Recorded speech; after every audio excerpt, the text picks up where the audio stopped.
सत साहेब पवन दास भगत जी, आपसे थोड़ा सा एक सपने के बारे में पूछना था। आज मुझको एक सपने में गुरुजी दिखाई दिए हैं, बिल्कुल साक्षात मेरे सामने। तो मैंने उनके चरण छू के अपना माथा टेका है उनके चरणों में, और उसके बाद में मैंने प्रणाम करा है, जयकारा लगाया है, बंदी छोड़ सतगुरु रामपाल जी महाराज की जय हो। उसके बाद में पवन दास जी, आप भी भगत जी वहीं पे अपनी छोटी सी संगत में बैठे हो, सफ़ेद कुर्ता पजामा पहना हुआ है आपने, और गुरुजी ने भी सफ़ेद पजामा कुर्ता पहना हुआ है। और उसके बाद में गुरुजी ने से मैंने कहा कि गुरुजी ये भी आपका बहुत सच्चा भगत है पवन दास जी। तो गुरुजी जवाब देते हैं कि हाँ, ये मेरा बहुत अच्छा भगत है और आगे के लिए बहुत अच्छा भगत रहेगा मेरा ये। और ये सब भगत भाइयों को साथ लेके चल रहा है और सभी पवन दास भाई के साथ में चल रहे हैं सभी। तो गुरुजी यही बात कह रहे हैं कि इसको पहले कुछ नहीं पता था, अब इसको हर चीज़ के बारे में पता लग गया है। तो उसमें मैं भी कह रहा हूँ कि हाँ भगत जी, इन्होंने सभी भगत भाइयों की आंखें खोली हैं। जो भी गलतियां करते थे उनके बारे में बताया है भगत जी ने इन्होंने। उसके बाद में जो है मैंने एक जयकारा लगाया है, बंदी छोड़ कबीर साहिब की जय। तो उसमें सभी भाई भगत भाई बोल रहे हैं जय। और उसके बाद में मैंने गुरुजी से कही कि गुरुजी मैं अपने भाई के लिए एक जयकारा लगा सकता हूं। तो गुरुजी ने बोले हाँ हाँ, भाई भाइयों के लिए भी जयकारा लगा सकते हो। तो मैंने कहा है पवन दास भगत जी की जय हो। तो सभी ने जय करी है। गुरुजी प्रसन्न दिख रहे थे आपको देख के। उसके बाद में मैं आपसे गले भी मिला हूँ, आप बैठे हुए थे, बैठे बैठे मैं गले मिला हूँ आपके। उसके बाद में मैंने अपनी गलती की क्षमा मांगी, क्योंकि मैं नादान, मेरे को कुछ नहीं पता था इसके बारे में, भक्ति के बारे में। और ना ही मैं कोई ज़्यादा ये लॉकडाउन में मैंने सत्संग सुने थे बस गुरुजी के। उसके बाद में काम करने लग गया, ऑटो चलाता हूँ मैं। उसके बाद में सत्संग तो सुन ही नहीं पाया बिल्कुल भी। तो वही मेरे बस सुबह आरती चला ली, दोपहर में और शाम को, और सतनाम भी मिल चुका था। आप ये सतनाम लेने के बाद में मेरी आपने आंखें खोली हैं कि ऐसे ऐसे नहीं करना है, तो वो सब चीज़ समझ में आ गया। और आपका फेसबुक पे भी मैंने लाइक वगैरह कर रखे हैं। और मैं अब ज़्यादातर जाता नहीं हूँ वहाँ पे, और जहाँ पे नाम केंद्र सेंटर पे नहीं जाता बिल्कुल भी। पहले जाता था, एक दो बार गलतियाँ कर दी थी मैंने तो गया था। उसके बाद में जब से आपकी वीडियो सुनी है उसके बाद में मैं कभी भी नहीं गया, अब घर पे ही हूँ। और अभी भी मेरे से एक दो बार गलती हुई है, तो मैंने सिर्फ यही अपने परमात्मा से यही कहा है कि हे गुरुजी, आप मेरे को मेरी जो भी ये गंदी आदतें हैं ये आप छुड़वा दें और आप मेरे को दर्शन दें, तभी शायद मैं छोड़ पाऊँगा। इस मन रूपी काल रूपी मन है मेरा, इसने मेरे को बहुत मतलब फंसा रखा है इसने। कभी क्या मन करता है, कभी क्या। तो अब मेरा दिमाग बिल्कुल खुल गया है, मेरे परमात्मा मेरे को दर्शन दे दिए हैं और चरण भी स्पर्श करे हैं मैंने गुरुजी के। और मैं बहुत बहुत अपने आप को धन्यवाद कह रहा हूँ कि हाँ, मेरे को परमात्मा ने दर्शन दिए हैं। आज मैंने हो गए कम से कम 8 महीने मेरे को भक्ति करते हुए, पर बीच में छोड़ देता था और वही काल रूपी मन हो जाता था मेरा।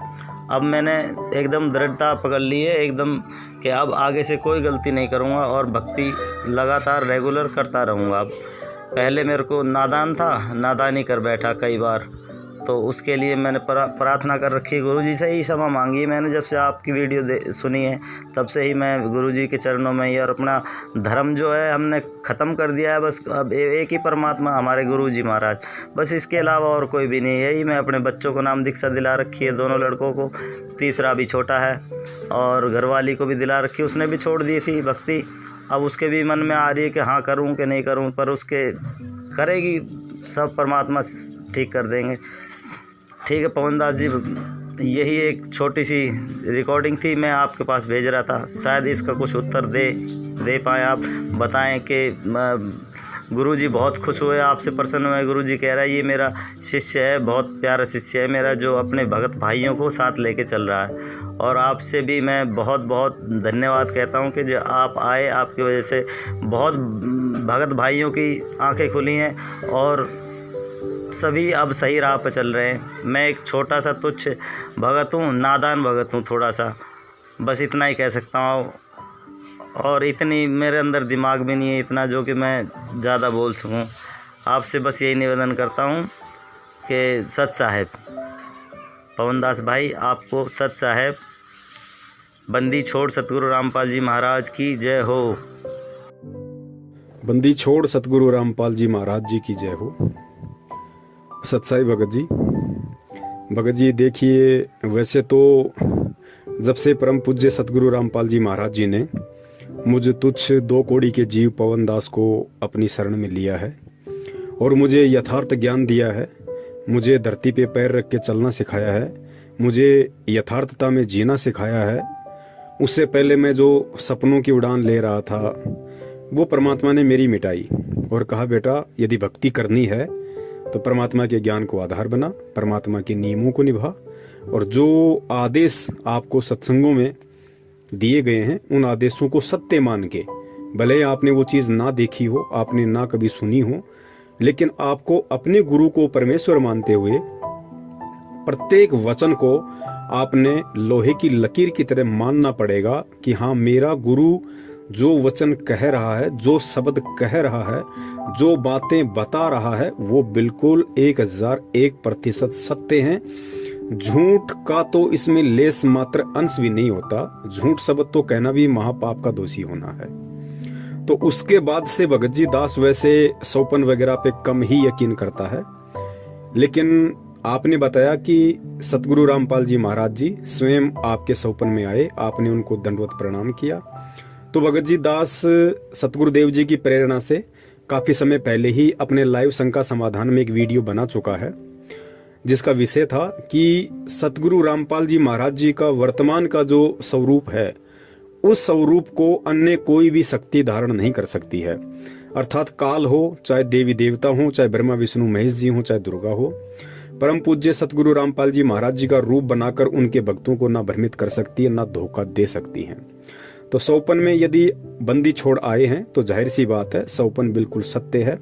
और परमात्मा कहते हैं कि सौपन में बैराय के जय को कहिए राम, वाक्य पक्की पावड़ी मेरे तन को चाम। परमात्मा कहते हैं अगर सौपन में भी किसी भगत ने अगर मेरे नाम का सुमरण कर लिया, मेरा जयकारा लगा दिया, मेरा चिंतन कर लिया, मुझे दंडवत कर दिया, तो सोच लेना कि वो यथार्थ में ही दंडवत कर रहा है, वो यथार्थ में ही सुमरण कर रहा है। और सतगुरु का दर्शन केवल उसी पुण्यात्मा को होगा जो पुण्यात्मा अपनी भक्ति रूपी सफर में बिल्कुल सही चल रही है, परमात्मा की मर्यादाओं में चल रही है। ऐसी बात नहीं जिसको सौपन अभी नहीं आए हैं या नहीं आ रहे हैं तो वो भगत भाई बहन ये ना सोचे कि फिर हम भक्ति मार्ग पे सही नहीं चल रहे। ऐसी बात नहीं पुण्यात्मा, जैसे जैसे हमारी भक्ति बढ़ती चली जाएगी, जैसे जैसे हम परमात्मा के प्रति ज्यादा से ज्यादा चिंतन और मनन करेंगे, उनके सत्संगों को सुनेंगे, तो हमारा ज्यादा से ज्यादा समय परमात्मा के सोच विचार में व्यतीत होगा। और जिस चीज के विषय में, जिस वस्तु के विषय में हम ज्यादा से ज्यादा चिंतन करेंगे, मनन करेंगे, मंथन करेंगे, तो जाहिर सी बात है हमें सौपन भी फिर उन्हीं के आएंगे। तो सौपन में भगत जी बंदी छोड़ स्वयं थे, तो इसमें कोई बड़ी बात नहीं है, परमात्मा ही थे, परमात्मा के अलावा और कोई नहीं था। और आप जी ने जिक्र किया कि दास भी वहीं पे बैठा हुआ था, और जैसा भी आपने बताया कि परमात्मा भी सफेद कपड़ों में थे, आपने भी सफेद कपड़े पहन रखे थे। आपने कहा कि परमात्मा ये पवन दास आपका बहुत अच्छा भगत है परमात्मा। तो परमात्मा ने कहा हाँ भाई बिल्कुल सही बात है, मेरा बहुत अच्छा भगत है, भक्तों को साथ लेके चल रहा है, आगे भी अच्छा ही रहेगा। तो ये जो बातें हैं भगत जी, देखिए दास पहले थोड़ा सा ये क्लियर कर देना चाहता है। पहले तो जो भी व्यक्ति इस वीडियो को सुन रहा है, जो भी हमारे भाई बहन इस वीडियो को सुने, वो इस भाई की इस बात को सुनकर ये आकलन ना कर बैठे कि पवन दास ने इस भाई से ये ऑडियो बनाने के लिए कहा होगा या पवन दास ने ऑडियो बनवाई होगी। पुण्यात्माओं, ये परमपिता परमेश्वर सतगुरु रामपाल जी महाराज जी की सत भक्ति है, और इस भक्ति मार्ग में जिस भी व्यक्ति ने 1% भी अपने अंदर मान बड़ाई पैदा कर ली, अहंकार पैदा कर लिया, अपने आप को ऊंचा चढ़ाने के लिए, ऊंचा दिखाने के लिए यदि उसके मन में इस तरह के भाव आ गए, पुण्यात्मा, उसी दिन से उस भगत का पतन शुरू हो जाएगा। तो दास के ऊपर इस तरह की बातों का ना कभी कोई असर पड़ा है, ना कभी कोई असर पड़ने वाला है, क्योंकि दास ने पहले ही कह दिया कि मुझे मेरे परमात्मा ने जमीन से जुड़ के रहना सिखाया है। और ये सत्संग सुना सुना के परमात्मा ने दास के हृदय में जमा जमा के परमात्मा ने सबसे पहले मुझे मेरी औकात याद दिलाई है कि तेरी औकात राह के पत्थर के बराबर भी नहीं है, तेरी औकात कंकर के बराबर भी नहीं है। कंकर की औकात क्यों नहीं होती? क्योंकि कोई भी व्यक्ति उसको ठोकर मारता हुआ चलता है। तो दास को परमेश्वर ने मेरी औकात जड़ से दिखाई हुई है, जिस कारण से इन सभी बातों का या इस तरह की बातों का मुझ दास के ऊपर संजय की तरह या अन्य किसी भगत भाई बहन की तरह कोई असर नहीं होने वाला है। और ना मैं इन बातों से ज्यादा मैं प्रसन्न होता हूं, और ना ही ऐसी बातें सुन के कि भाई मुझे भक्ति पे बहुत ज्यादा मुझे दृढ़ता आती है। नहीं पुण्यात्मा, भक्ति पे दृढ़ता आएगी परमात्मा के सत्संग सुनकर, ज्ञान को आधार बनाने से। सौपन में कही गई बातों से या किसी की मीठी मीठी बातों से भक्ति पे दृढ़ता यदि किसी में आती है, वो भी अच्छी बात है, लेकिन वो दृढ़ता उसके लिए खतरनाक साबित हो जाएगी। और जो सत्संग सुन के ज्ञान आधार से अपने आप को मरा हुआ समझ के जो इस भक्ति मार्ग पे दृढ़ता लाएगा, वही इस भक्ति मार्ग पे अंततः परमात्मा की उंगली पकड़ के चल पाएगा, अन्यथा संभव नहीं है। पुण्यात्मो, दास में इसका जरा सा भी श्रेय नहीं है। देखिए, आज अगर परमेश्वर ने दास को थोड़ी बहुत कोई सेवा दे रखी है, संगत को जगाने की या शंका समाधान की, भगत भाइयों को काल के प्रभाव से सचेत करने की कि वे किस किस प्रकार से काल हमारे को ठगता है, हमारी भक्ति को ठगता है, किन किन सूक्ष्म विधियों से काल परमात्मा से भगत को तोड़ने की पूरी कोशिश करता है और वर्तमान में कर भी रहा है। खुलासा भी परमात्मा ने बहुत सारा करवाया। तो ये सारी बातें यदि दास के समझ में आ रही हैं तो पुण्यात्मा, इसमें दास का 0% भी श्रेय नहीं है। और वैसे भी भगत ने बताया वो बात बिल्कुल सत्य है, 1% भी झूठ नहीं है। भगत ने जब परमेश्वर से कहा कि मालिक, आपका जो बच्चा है पवन दास हमारी सारी संगत को जगा रहा है, तो परमात्मा ने कहा कि बेटा, पहले इसको कुछ भी नहीं पता था, लेकिन अब इसको सब कुछ मालूम पड़ गया। पुण्यात्मा, ये बात तो बिल्कुल 101% सत्य है। आज से लगभग 3-4 साल से दास सच्चाई का खुलासा संगत में कर रहा है, लेकिन ये जो शंका समाधान वाली जो शंका समाधान वाली जो सेवा परमेश्वर ने दास को पिछले 2-3 महीनों से सौंपी है प्रेरणा करके, पुण्यात्मा, इसके विषय में दास को ज्यादा नॉलेज नहीं थी बिल्कुल भी। और ना दास के मन में कभी ये विचार आया था कि इस तरह से मैं अपने भगत भाइयों की शंकाओं का निवारण करूं। कभी भी दास के अंदर ये विचार नहीं आया था, और ना ही दास में वो बुद्धि थी आज से 3-4 महीने पहले। ये हकीकत है। ठीक है, बरवाला कांड में मैं स्वयं वहां पे था, और बरवाला कांड के विषय में बहुत सारे सबूत मीडिया के माध्यम से, न्यूज़पेपरों के माध्यम से, भगत भाइयों के माध्यम से, और मैंने अपनी आंखों से जो वहां देखा बरवाला कांड के समय, उस आधार से दास बरवाला कांड का खुलासा कर रहा था कि भाई ऐसी ऐसी घटना है। और गुरुजी ने इन बातों के विषय में कभी नहीं कहा। मैनेजमेंट हमारे को जबरदस्ती इस तरीके से बहका रहा है, फुसला रहा है, और हमारे को काल की हद में लेके जा रहा है। और गुरुजी का इसमें किसी प्रकार का कोई दोष नहीं है, ना किसी प्रकार का कोई रोल है। तो उन चीजों के तो सारे सबूत परमात्मा ने दिए हुए थे, इसलिए दास बरवाला कांड को लेके भगत भाइयों को सचेत कर रहा था। लेकिन शंका समाधान की सेवा परमेश्वर दास को देंगे, ये आज से 3 महीने पहले दास को सौपन में भी ऐसा नहीं था।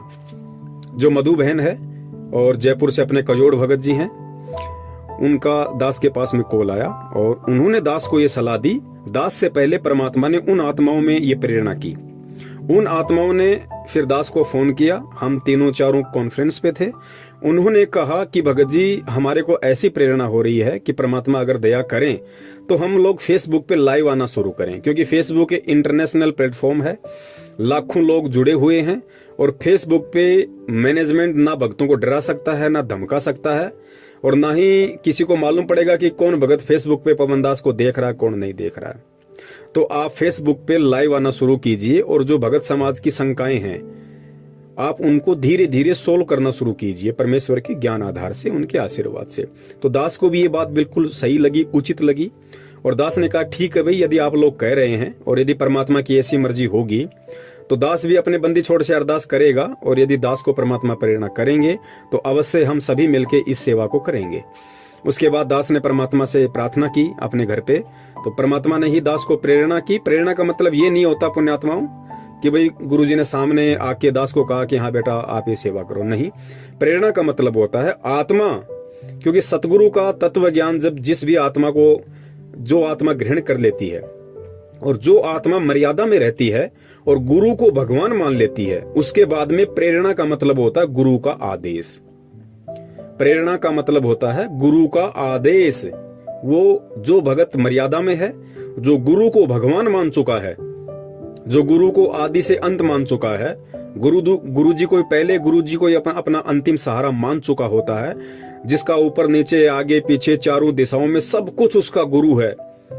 उसके माँ से बढ़ के उसके लिए उसका गुरु है, बाप से बढ़ के उसका गुरु है, भाई बहन रिश्तेदार बेटा बेटी काम धंधों से बढ़ के जिसने अपने गुरु को बड़ा मान लिया, उस भगत को फिर जो भी प्रेरणा होगी वो सत्य ही प्रेरणा होगी।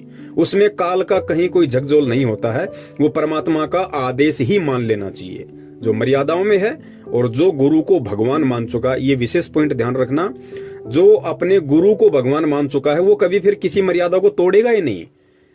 उसको परमात्मा ऐसे चलाएंगे जैसे एक वैज्ञानिक रोबोट को चलाता है, क्योंकि रोबोट की अपनी कोई औकात नहीं होती है। रोबोट का जो रिमोट होता है वो वैज्ञानिक के हाथ में होता है। जैसा वैज्ञानिक उसको फंक्शन करेगा वैसा ही वो चलेगा।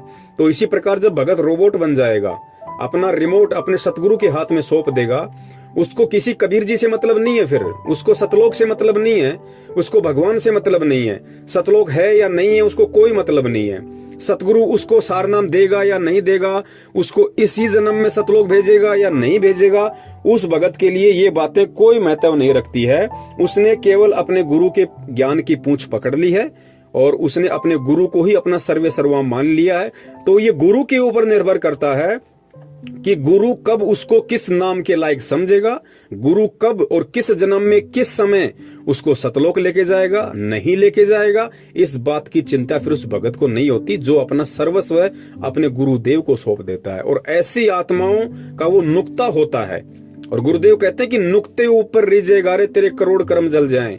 यानी ऐसा नुक्ता, ऐसी कोई तेरा कर्म, ऐसा कोई तेरा पुण्य, ऐसी कोई तेरी सेवा जो तेरा नुक्ता बन जाए। नुक्ते का मतलब होता है वो पॉइंट, वो टर्निंग पॉइंट, कि गुरु उसके ऊपर प्रसन्न हो जाए, तेरे उस वचन पे, तेरी उस सेवा पे, तेरे उस कर्म पे, उसको नुक्ता कहते हैं। और कहते हैं नुक्ते ऊपर रीझे गारे तेरे करोड़ कर्म जल जाएं। परमात्मा सब कुछ इस काल के बंधन सेकंडों में उस भगत के तोड़ के रख देता है।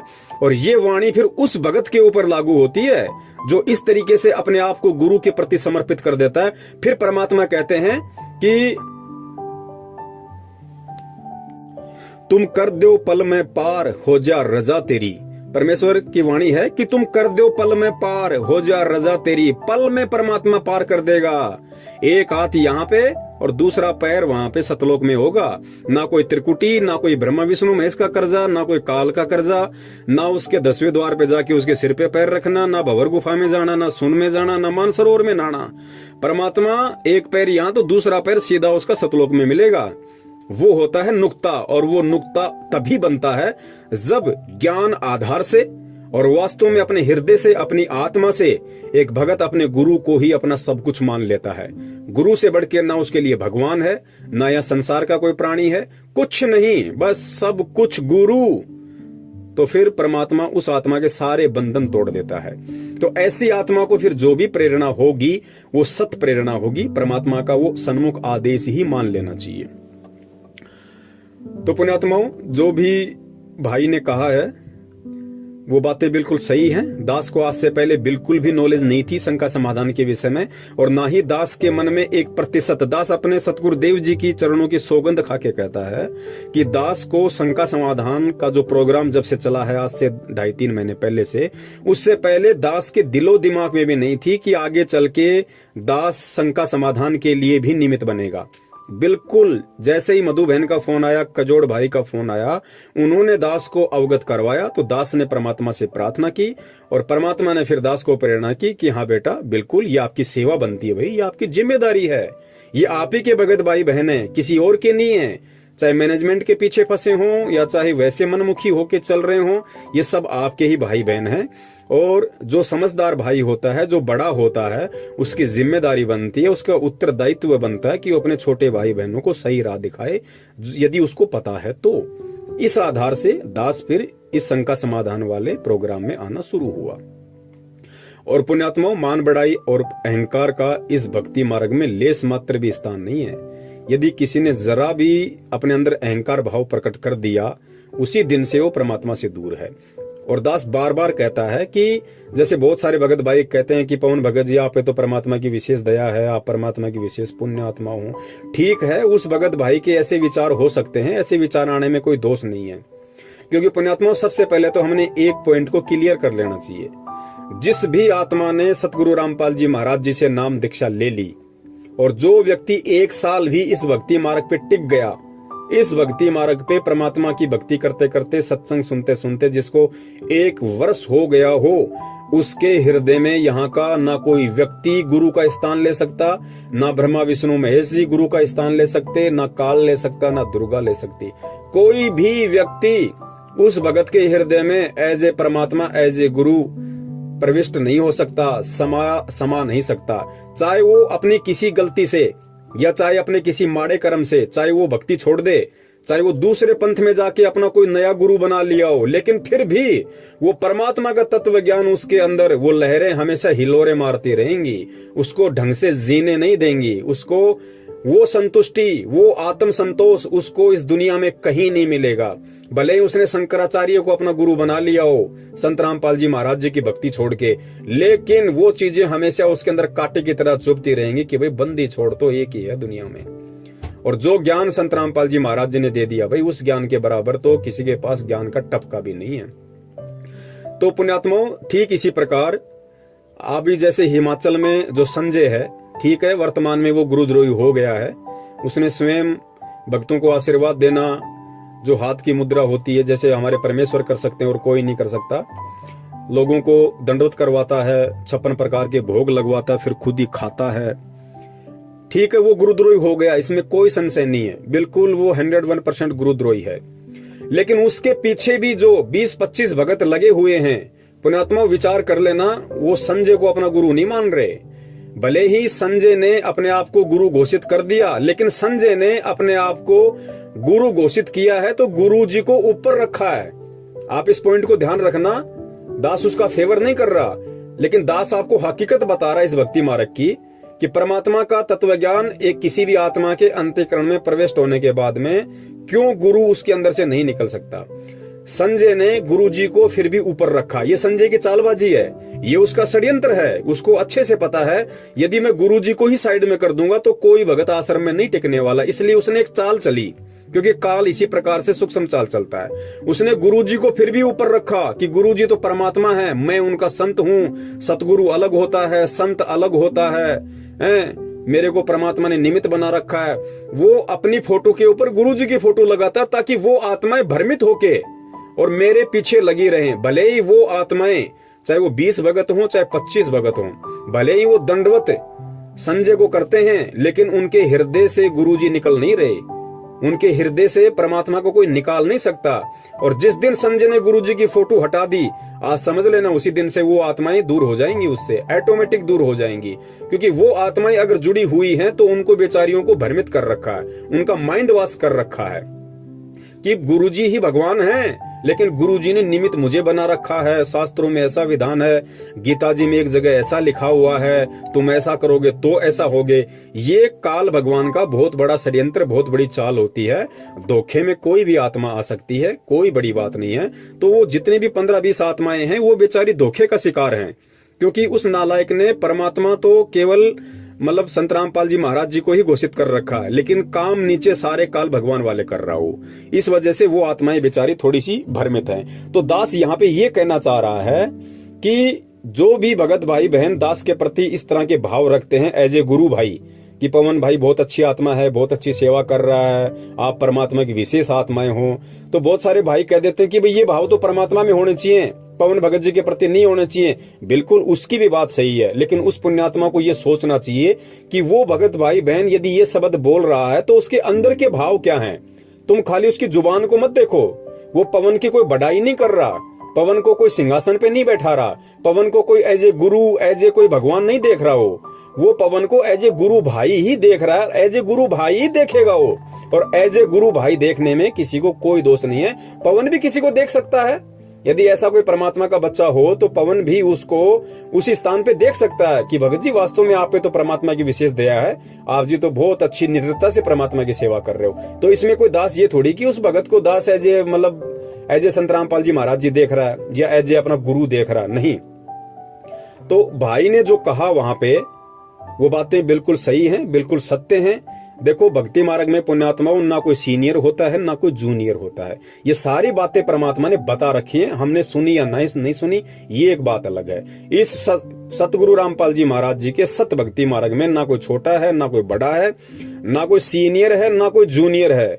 यहाँ पे वो भगत भी उसी कैटेगरी में है जिस भगत ने 1994 में नाम दीक्षा ली होगी, और वो भगत भी उसी कैटेगरी में है जिस भगत ने सन 2014 में नाम दीक्षा ली होगी। क्योंकि परमेश्वर समदृष्टि होते हैं, परमेश्वर कभी किसी में ऊंच नीच का भाव नहीं देखते। तो जब परमेश्वर समदृष्टि है, परमेश्वर ऊंच नीच का भाव नहीं देखता, तो परमेश्वर का बच्चा कैसे एक दूसरे भगत के प्रति ऊंच नीच के भाव ला सकता। लेकिन हाँ, जो जैसी भक्ति कर रहा है, जो जैसी सेवा कर रहा है, तो भैया सेवा के अकॉर्डिंग यदि कोई ऐसा कह देता है तो उसमें उसको किसी प्रकार का कोई दोष नहीं होता है। और आगे फिर भगत जी ने बताया कि भाई मैंने फिर सतगुरु रामपाल जी महाराज जी का जयकारा लगाया और फिर मैंने परमात्मा से अरदास करी कि हे परमात्मा, क्या मैं अपने गुरु भाई का भी जयकारा लगा सकता हूँ? तो परमेश्वर ने कहा कि हाँ बेटा लगा सकते हो, कोई दिक्कत नहीं। फिर उस भगत भाई ने कहा कि मैंने जयकारा लगाया। तो यहाँ पे बहुत सारे भगत भाइयों के मन में शंकाएं उत्पन्न हो जाएंगी कि ऐसा कैसे हो सकता है, जयकारा भगत का कैसे लगा सकते हैं। पुण्यात्माओं, इन सब बातों को हमने ज्ञान आधार से समझना पड़ेगा। और ये बातें आप ध्यान रखना, सारी बातें आपको सत्संगों में नहीं मिलेंगी। कुछ बातें होती हैं वो परमात्मा प्रेरणा करते हैं, और वो प्रेरणा परमात्मा तभी करेंगे जैसा दास ने पहले बताया कि जब आप अपने एडी से चोटी तक अपने आप को अपने गुरुजी के प्रति समर्पित कर दोगे तो परमात्मा आपको सत्संगों से बाहर की बातें भी आपके दिलो दिमाग में डाल देगा, क्योंकि वो होता है ज्ञान योग खोलना। परमात्मा फिर उस आत्मा का धीरे धीरे ज्ञान योग खोलने लग जाता है। वो भगत चाहे 2 घंटे बोलता रहे, वो बोलता रहेगा, उसने कोई कहीं पढ़ा नहीं, उसने कहीं कुछ देखा नहीं, वो कॉपी पेन लिख के नहीं बैठा हुआ। परमात्मा आगे से आगे पॉइंट उसकी नजरों के सामने लाते रहते हैं, उसके दिमाग में वो बातें आती रहती हैं और बात आगे से आगे परमात्मा के ज्ञान आधार से बढ़ती रहती है। उसको कहते हैं ज्ञान योग। तो पुण्यात्माओं, दास के पास में कहां इतना ज्ञान था। दास तो वैसे भी 2014 में जुड़ा था, मुश्किल से 1 या 1.5 साल ही परमात्मा की संगति कर पाया। संगति का मतलब है सत्संगों की संगति। दास वैसे पर्सनली नहीं मिला गुरुजी से कभी भी। ठीक है, जब दर्शन होते थे संगत के साथ में तो अपना दर्शन लिया, मालिक के आगे हाथ जोड़े, आशीर्वाद लिया, अपने वापस आ जाते थे।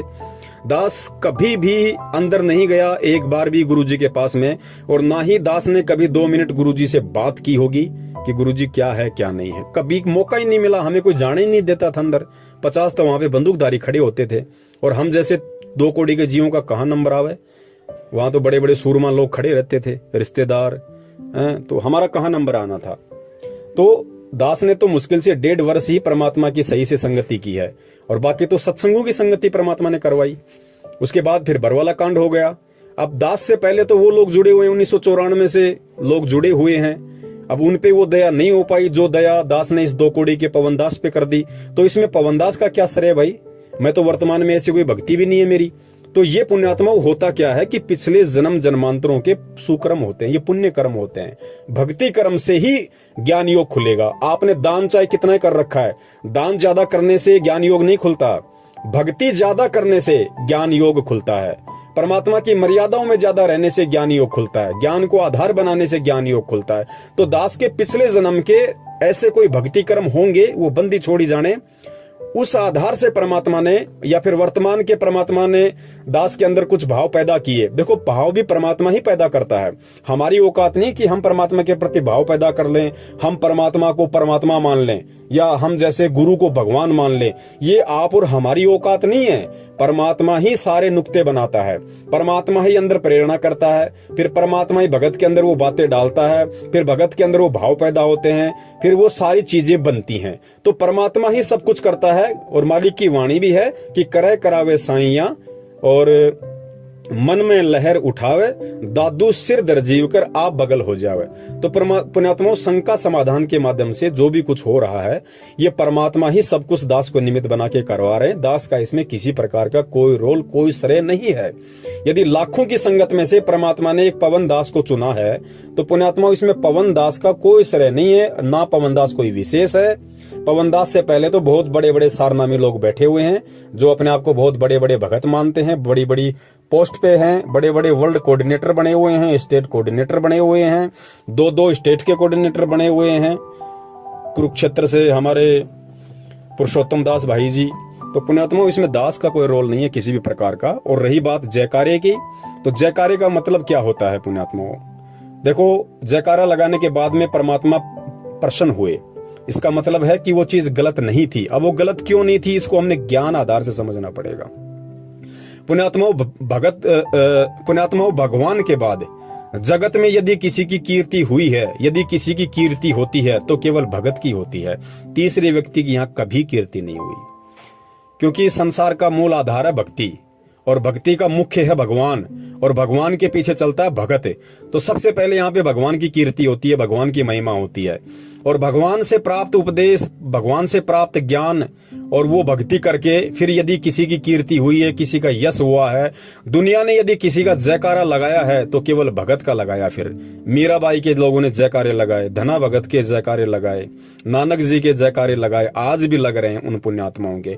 तो भगत के बाद में, भगवान के बाद में भगत के ही जयकारे लगते हैं। तो परमात्मा ने इस दृष्टिकोण से, क्योंकि जिस समय 54 में उस पुण्यात्मा ने गुरुजी से जो ये पूछा कि गुरुजी क्या मैं अपने भगत भाई का भी जयकारा लगा सकता हूं, तो परमात्मा अंतर्यामी होते हैं। परमात्मा को पता था कि ये अपने भगत भाई का जयकारा एज ए गुरु नहीं लगा रहा, एज ए गुरु भाई लगा रहा है कि मेरे भाई ने मेरे ही सतगुरु से प्राप्त ज्ञान आधार से जो संगत को जगाने का काम किया है, या जिस तरीके से वो परमात्मा की सेवा कर रहा है उनके चरणों में रह के, उस आधार से वो इसका अधिकारी है।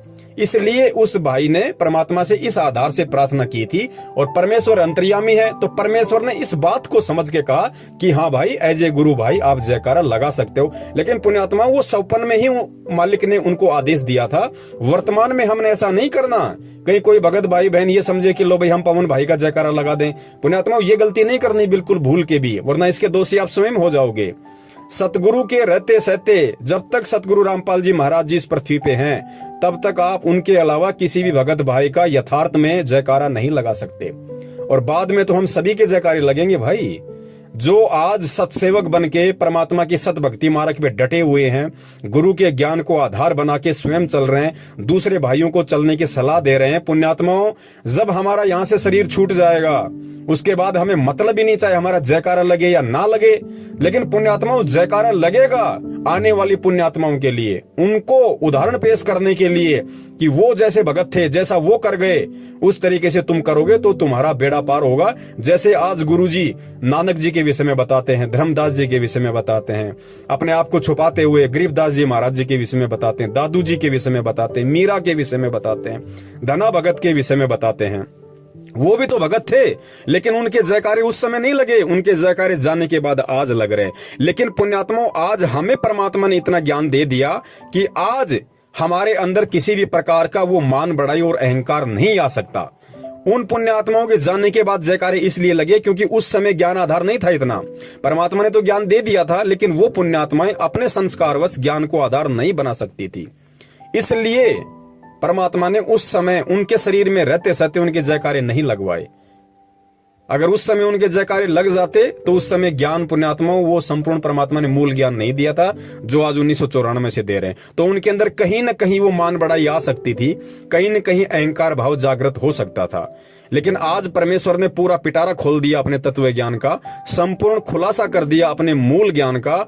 आज भी वैसे तो दास कह नहीं सकता, अगर कोई 1% अगर बड़ी मुश्किल से कोई हुआ ऐसा भगत भाई बहन जिसके मन में इस तरह का दोष आ जाए तो बात अलग है, अन्यथा 99% भगत भाई बहनों के जो परमेश्वर सतगुरु रामपाल जी महाराज जी की शरण में हैं, उनके अंदर किसी भी प्रकार की मान बढ़ाई और अहंकार घर नहीं कर सकता। अब आप कहेंगे कि संजय के अंदर ऐसा क्यों हुआ? भैया, संजय को पहले से ही काल ने भेजा हुआ था। संजय को जब इस पृथ्वी पे जन्म मिला तो उसको जन्म दिया काल ने। ध्यान रखना इस बात को, उसको काल ने अपना दूत बना के यहाँ पे भेजा हुआ था।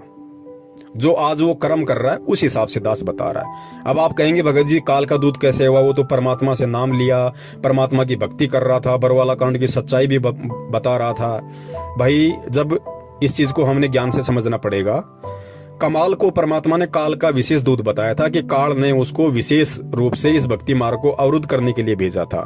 अब काल ने भी तो गुरुजी का नाम लिया था, उसने कमाल ने भी तो गुरुजी का नाम लिया था, कमाल भी तो भक्ति कर रहा था, कमाल भी तो गुरुजी का प्रचार कर रहा था। फिर आगे चल के वो काल का दूत कैसे बन गया, स्वयं गुरु बन के कैसे बैठ गए भैया। तो पुण्यात्माओं, ये समय आने पे काल के दूत अपना रंग दिखा देते हैं। जिस सेवा के लिए काल ने उनको भेजा है वो सेवा वो अपनी अवश्य करते हैं। तो काल जो संजय था वो शुरू से ही काल का दूत था। और आप और हमारा सौभाग्य जो परमात्मा ने हमें बचाया, उसके साथ रहते सहते भी परमात्मा ने बचाया। पुण्यात्मा, उसने दास को बहुत भरमाने की कोशिश की, बहुत भटकाने की कोशिश की कि तू सर्वानंद की आत्मा है, तू ऐसा है, तू वैसा है। लेकिन दास के ऊपर 1% भी इस बात का असर नहीं हुआ कि मैं सर्वानंद की आत्मा हूं तो मैं बहुत बड़ी आत्मा हूं। दास हमेशा ये सोचता था कि यदि मैं सर्वानंद की आत्मा हूं भी तो मेरे से बड़ा नीच, मेरे से बड़ा दुष्ट कोई नहीं होगा जो मैं उस समय परमात्मा को चूक गया। और यदि मैं सर्वानंद की आत्मा हूं तो मुझे अपनी उन गलतियों पर ध्यान देना चाहिए, मुझे अपनी उन कमजोरियों पर ध्यान देना चाहिए जिन कमजोरियों के चलते मैं 650 साल पहले पार नहीं हो पाया। सर्वानंद का ढोल नहीं पीटना चाहिए, मुझे अपनी उन कमजोरियों को परमात्मा से प्रार्थना कर करके याद करना चाहिए कि परमेश्वर मुझ नीच से 650 साल पहले ऐसी कौन सी मिस्टेक हो गई, ऐसी कौन सी गलती हो गई परमात्मा, जो साक्षात आप धरती पे थे आज की तरह और आपसे ज्ञान और नाम लेने के बाद मैं सतलोक नहीं जा पाया। तब तो है फायदा। और जो अपने आप को फिर सर्वानंद या नानक समझ के फूल जाए डफ की तरह और अपने आप को पुजवाने लग जाए, फिर उससे बड़ा दुष्ट और नीच प्राणी भी दुनिया में कोई नहीं, जैसा कि संजय ने किया। तो पुण्यात्माओं, इस प्रकार हमने हर चीज को परमात्मा के ज्ञान आधार से समझना पड़ेगा। अब ये ऑडियो बनाना इसलिए भी जरूरी था क्योंकि भगत भाई ने खुद ये दास के पास ऑडियो भेजी थी और उन्होंने इस सौपन का समाधान चाहा कि भगत जी मैं कुछ ज्यादा समझ नहीं पाया, आप थोड़ा सा इसको क्लियर करो। तो सौपन ऐसे बहुत सारे भगत भाइयों को भी आते रहते हैं, तरह तरह के सौपन आते रहते हैं। तो दास तो यही निवेदन करेगा कि फालतू के सौपन पे ध्यान देना नहीं, और जिस सौपन में बंदी छोड़ सतगुरु रामपाल जी महाराज जी आपको दर्शन दें, उस सौपन को आप बिल्कुल यथार्थ माने, बिल्कुल सही माने और फिर उस पे ज्ञान आधार से विचार विमर्श करें, चिंतन मंथन करें। और ध्यान रखना, यहाँ छोटा बड़ा कोई नहीं है, सब एक ही कैटेगरी के हैं। परमात्मा की नजर में भले ही पवनदास जो है ये सेवा कर रहा है, लेकिन इसमें पवनदास का कोई रोल नहीं है। क्या पता आज से 2 साल बाद या आज से 1 साल बाद या 1 महीने बाद परमात्मा आप जियों से वो सेवा ले ले जो सेवा पवनदास कर ही नहीं सकता, जिस सेवा के लायक पवनदास है ही नहीं। क्या पता परमात्मा आपसे वो सेवा ले ले। क्योंकि जब परमात्मा ने तोताद्री नाम के शहर में, जब इस दुनिया पे करोड़ों की संख्या में मानव शरीर वाले प्राणी थे और उस समय परमात्मा ने वेदों के मंत्र हिंदी में और संस्कृत में केवल एक झोटे से बुलवाए। क्या उस समय परमात्मा किसी व्यक्ति से नहीं बुलवा सकते थे? लेकिन परमात्मा ने वहां पे अपने समर्थता दिखाई थी कि बंदी छोड़ क्या नहीं कर सकता। परमात्मा को जरूरी नहीं कि कोई पवनदास को निमित्त बनाए या किसी मधु बहन को निमित्त बनाए या किसी कजोड़ भाई को निमित्त बनाए या जितने भी हमारे सत्सेवक भाई बहन हैं परमात्मा उन्हीं को निमित्त बनाए। ये तो हमारे कर्म बनने पुण्यात्माओं हमें सोचनी चाहिए बात तो कि परमात्मा हम आपके ऋणी हैं, परमेश्वर हम शुक्रगुजार हैं, हम अपने आप को धन्यवाद देते हैं कि बंदी छोड़ आपने हमें इस लायक समझा, इन सेवाओं के लायक समझा जो हमारे कर्म बन रहे हैं। बाकी पुण्यात्माओं परमात्मा तो गधे को भी निमित्त बना के चारों शंकराचार्यों को ज्ञान चर्चा में फेल करवा सकता है। तो हमने इन चीजों को भूलना नहीं चाहिए। तो यहाँ पे ना कोई पवन बड़ा है, ना कोई दूसरा भाई छोटा है, ना पवन सीनियर है, ना दूसरा भाई जूनियर है। ये परमात्मा का भक्ति मार्ग है और ऐसे भाव किसी के अंदर आने भी नहीं चाहिए। इतना ज्ञान लेने के बाद में सेवा परमात्मा ने दे रखी है, उसके संस्कार के हिसाब से दे रखी है। इसमें उस भगत का कोई रोल नहीं है कि सोचे कि भाई इस भगत ने ये कर लिया। भगत कुछ नहीं कर सकता, भगत पत्थर है, भगत 2 कौड़ी का जीव है, भगत की कोई औकात नहीं है। भगत ने करना होता तो पहले कर लेता ना, आज क्यों कर रहा है? तो ये सारा खेल परमात्मा का है। सद्बुद्धि परमात्मा देता है, प्रेरणा परमात्मा करता है, आगे बढ़ने की हिम्मत परमात्मा करता है। और परमात्मा इस तरह की सेवा, इस तरह की हिम्मत, इस तरह की प्रेरणा अपनी हर उस आत्मा के अंदर करने के लिए तैयार बैठा है जो पुण्यात्मा गुरु को भगवान मान ले। परमात्मा तो तैयार बैठा है प्रमाण पत्र बांटने के लिए, अगर कोई लेने वाला भी तो हो। भाई अपने अंतरात्मा से, अपने हृदय से, तन मन से कोई अपने गुरु को परमात्मा माने तो सही। और जिसने मान लिया फिर परमात्मा दूर कहां है। परमेश्वर वो सेवा दे देंगे जिन सेवाओं को पवनदास लाख जन्म में भी नहीं कर सकता। तो पुण्यात्माओं, हम सब एक दृष्टि हैं, हम सब परमात्मा की नजर में समदृष्टि हैं। हम कोई छोटा कोई बड़ा नहीं, ये अपने संस्कार अलग अलग हैं। अब जैसे आज नरेंद्र मोदी है, देश का प्रधानमंत्री बन के बैठा हुआ, अनिल अंबानी है, देश का 1 नंबर का पैसे वाला व्यक्ति है, और एक मेरे जैसा 2 कौड़ी का जीव रोड पे दही बड़े लगाता है। तो परमात्मा की नजरों में अनिल अंबानी भी उसकी उतनी प्यारी आत्मा है, भले उसने नाम ना ले रखा हो, भले वो शराब पीता है, मांस खाता है, सब कुछ करता है। नरेंद्र मोदी भी कितने कर्म कुकर्म करता है, लाखों उसने शराब के ठेकों को लाइसेंस दे रखा है, लाखों उसने जानवर काटने के कत्ल खानों को लाइसेंस दिया हुआ है, लोगों के उल्टे सीधे काम करवाते हैं। राजनेता और क्या करवाएंगे। तो वो नरेंद्र मोदी भी परमात्मा को उतना ही प्यारा है, लेकिन कर्म समय आने पे जीव को छोटा बड़ा बना देते हैं। कर्म समय आने पे जीव को नरक और सुरक का भागी बना देते हैं। तो परमात्मा की नजरों में कोई भी प्राणी, चाहे चींटी हो, चाहे सूक्ष्म जीव हो, चाहे हाथी हो, कोई भी हो, परमात्मा की नजरों में सब समदृष्टि हैं। और हमने मन में कभी भूलकर भी ये भाव नहीं लाना चाहिए कि वो आत्मा परमात्मा की विशेष आत्मा होगी। हम सभी परमात्मा की विशेष आत्माएं हैं और हम सभी को परमात्मा की विशेष आत्मा बनने का प्रयत्न करना चाहिए, यदि आज से पहले हम आपको नहीं समझ रहे हैं तो। और उसका सबसे बड़ा तरीका है, सबसे पहले परमात्मा के सत्संगों को आधार बनाओ, ज्ञान को आधार बनाओ, और फिर अपने हृदय से, अपने दिलो दिमाग से, अपनी अंतरात्मा से अपने गुरुदेव को ही अपना एडी से चोटी तक सब कुछ समझो। गुरु से बढ़कर फिर कुछ नहीं। फिर परमेश्वर वो दया कर देंगे जिसकी पुण्यात्मा हम सोच भी नहीं सकते। बंदी छोड़ सतगुरु रामपाल जी महाराज की जय हो। सत साहिब।